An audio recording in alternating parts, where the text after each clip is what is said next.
Bonjour, merci d'être venus si nombreux à l'espace Fnac Rencontre Sélection officielle. Nous avons le plaisir de recevoir Craig Thompson aujourd'hui pour nous parler de Habibi, son énorme livre, cette saga chaotique dans un monde fictif, un pays qui ressemble à la fois au Moyen-Orient, à l'Asie ou même à l'Amérique, dans lequel on suit une jeune femme, un petit garçon qui vont grandir et vivre des histoires souvent terribles.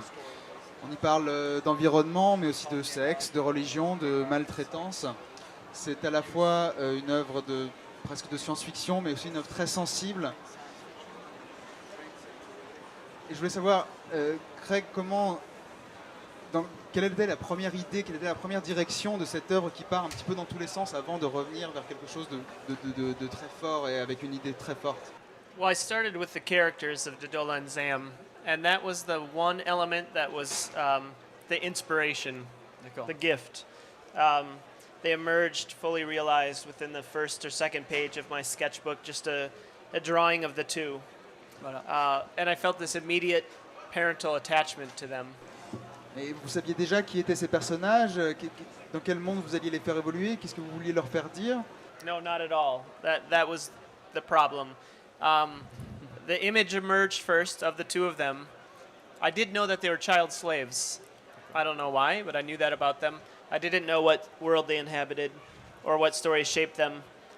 So in a way, it was like a sort of a Jungian sort of like waking from a dream and having a symbol that you're left with, and then you have to start exploring the story behind that symbol. On sent aussi peut-être dans la structure quelque chose qui s'inspire des Mille et une nuits, peut-être avec des contes qui s'enchaînent et qui forment un tout, souvent assez envoûtant, parfois perturbant, et qui reste dans le registre du rêve parfois. Definitely. And I guess I cut myself off previously. I knew that they were child slaves, and so I started researching the history of slavery. And of course, slavery is more prominent now than ever before in the history of civilization. It just has different names, different titles, globalization.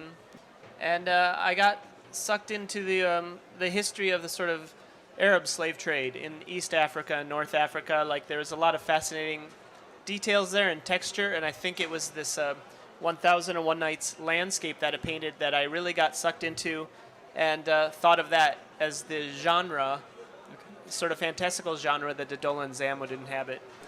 Il y a aussi la thématique du corps, de la sexualité, puisque ces deux enfants vont découvrir dans des circonstances pas toujours très heureuses la sexualité, et il y a beaucoup de violence.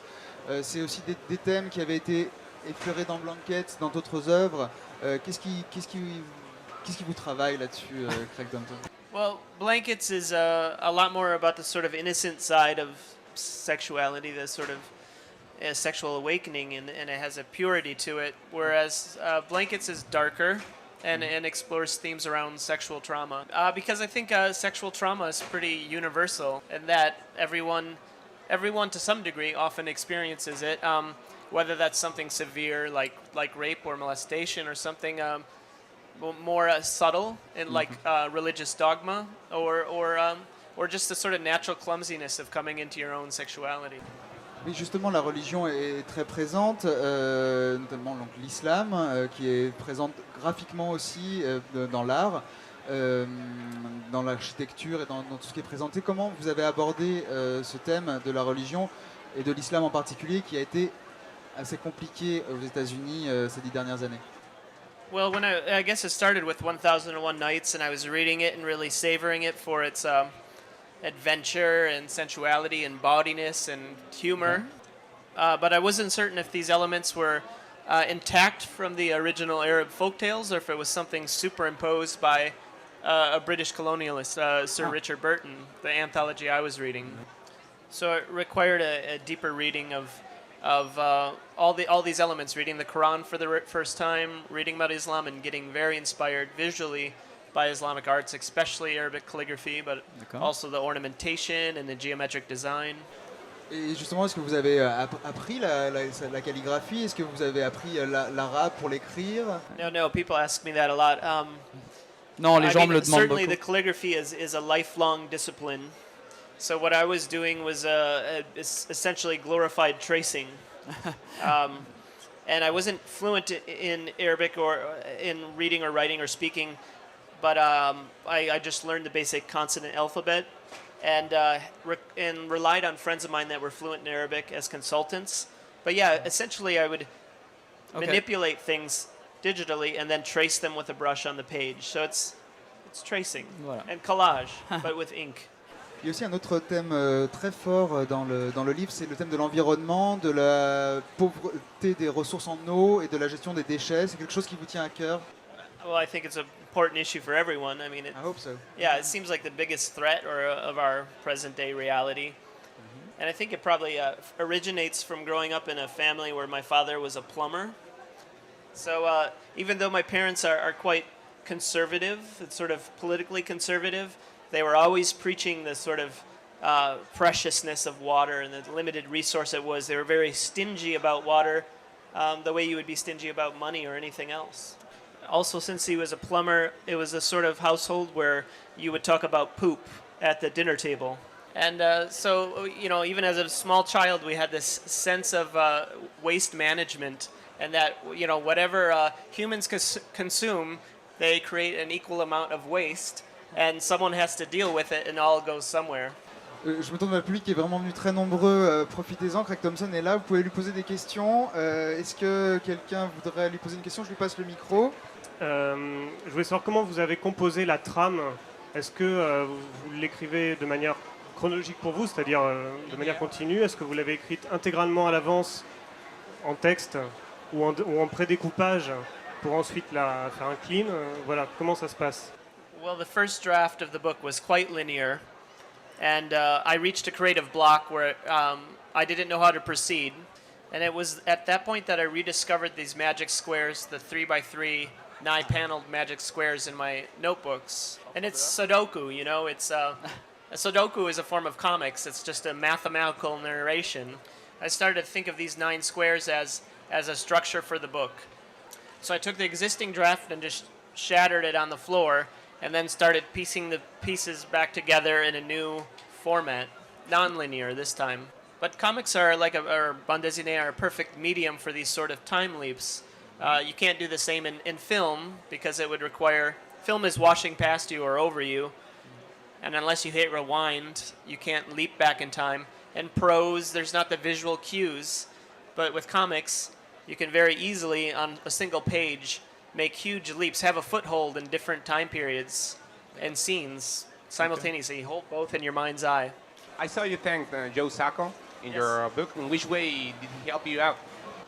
Well, Joe is, I guess, primarily a friend. We live in the same town in Portland, Oregon, and he's a mentor in a broad sense of the word. But I also think of him as the most important cartoonist in North America. Like, just his work in general was really what was feeding me, and on some level, it's what I wanted to do. I just didn't have the same skills or bravery necessarily to do the same sort of documentary work that he does. Instead, I sort of filtered a lot of these social and political issues into a fairy tale. Craig, vous avez mis quand même assez longtemps à faire Habibi, je crois 7 ans. Est-ce qu'on n'est pas terriblement vidé à la fin d'un livre comme ça? Yeah, I think empty is a fair way to describe it, but that feeling doesn't last for long. You know, when you start a project, there's that moment of inspiration, and then there's a long period of internal chaos. It's like a noise within you, and finally you're able to get it out, and it's like you're bottling a genie in a lantern. It is a form of emptiness, I think. It feels like you're a parent and your children have moved out of the house. And so you're really like restless to invite a new chaos within you. Et donc alors, ce nouveau chaos, c'est un nouveau projet, plusieurs nouveaux projets peut-être? Yes, several, 3. And Trois. that's thanks to David Bay, who suggested that he always works on at least 2 or 3 projects simultaneously, so that you never have these sort of bouts of creative block. Ah, d'accord. You can always be flexible jumping from one project to the next. D'accord, donc vous avez plusieurs projets, mais on aimerait bien savoir You lesquels. want more? So which More? ones? Yeah. Okay, so there's 3 projects. One is for children or for all ages. It's a sort of whimsical spaceship adventure. And one is definitely not for children. It's an erotic book. After Surprise. doing books around sexuality, I've never actually done a book about sex. And the third book is the maybe the next serious one. But it's nonfiction, research based. So maybe it is closer to Joe Sacco's work, although it doesn't investigate war. It sort of abstractly investigates the history of the trade relationship between China and the U.S. Merci beaucoup, Craig Thompson, de vous être arrêté ici. Thank you very much, Craig. My pleasure. Thank you. Thanks.